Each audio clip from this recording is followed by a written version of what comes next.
దేవుని నామానికి మహిమ కలుగును గాక. మన ప్రభువును రక్షకుడైన యేసుక్రీస్తు వారి నామం పెట్టి అందరికీ శుభాభివందనాలు తెలియజేస్తా ఉన్నాను. ఈ ఉదయకాలపు వాక్యంలో భాగంగా కొంతమంది వ్యక్తుల ద్వారా, సంఘటనల ద్వారా ప్రతి గ్రంథం నుంచి మనం పాఠాలు నేర్చుకుంటా ఉన్నాం.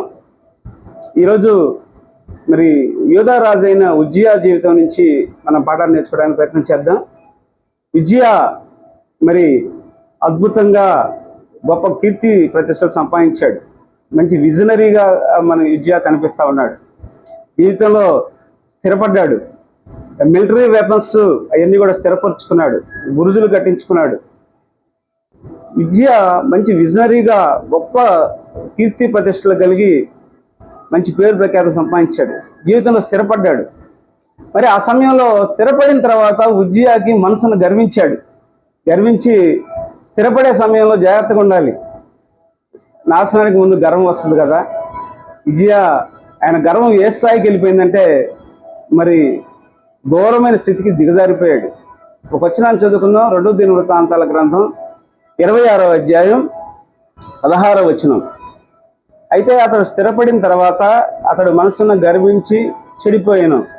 అతడు ధూపపీఠం మీద ధూపం వేయుటకై యెహోవా మందిరంలో ప్రవేశించి తన దేవుడైన యెహోవా మీద ద్రోహం చేయగా దేవుడు ఉజ్జియాని స్థిరపరిచి గొప్ప స్థానం ఇచ్చి అతని కీర్తి ప్రతిష్టలు వ్యాపింపజేసి స్థిరపడిన తర్వాత మనసును గర్వించి నేనేం చేసినా సరిపోయేది రాజును కదా అని ఏం చేశాడంటే యాజకులు చేయాల్సిన పనిని, అహరోను సొంత చేయాల్సిన పనిని తాను ధూపం వేయడానికి పరిశుద్ధ స్థలంలోకి వెళ్ళి రాజు పరిపాలించే పని చేయాలి. దేవుడు తనకు అప్పచెప్పిన పని రాజ్యాన్ని పరిపాలించటం యూదా ప్రజల్ని. కానీ దాన్ని విడిచిపెట్టి మరి ధూపం వేయడానికి ముందుకు కొనసాగించబడ్డాడు. అతి పరిశుద్ధ స్థలంలోకి వెళ్ళాడు. పరిశీలన చేస్తే అక్కడికి హెచ్చరించారు యాజకులు. అజర్యా మరి అతనితో కలిసి ఒక 80 మంది ధైర్యవంతులు, రాజా నువ్వు దేవునికి ద్రోహం చేస్తా ఉన్నావు, మరి నీ పని కాదు ఇది, నీ రాజ్యాన్ని పరిపాలించే రాజువి నువ్వు ఈ ధూపం వేయటం అహరోను సొంత సంబంధించిన మా పని అని చెప్పి వాళ్ళు హెచ్చరించినప్పటికి కూడా కోపోద్రేకుడై అని రాయబడి ఉంటుంది. ఈ ధూపం వేసేసాడు.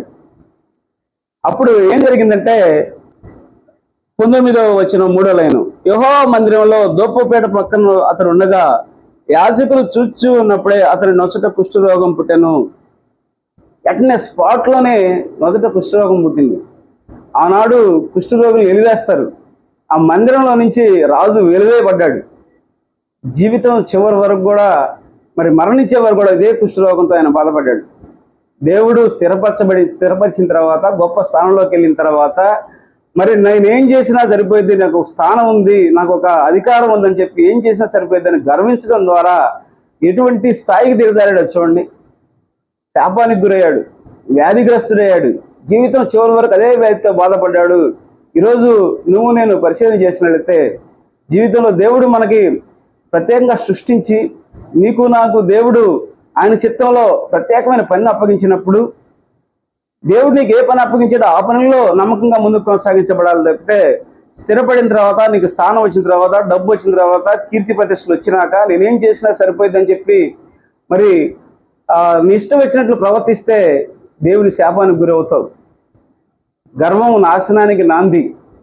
ఉజ్జియా గర్వించాడు, మరి జబ్బు పాలయ్యాడు.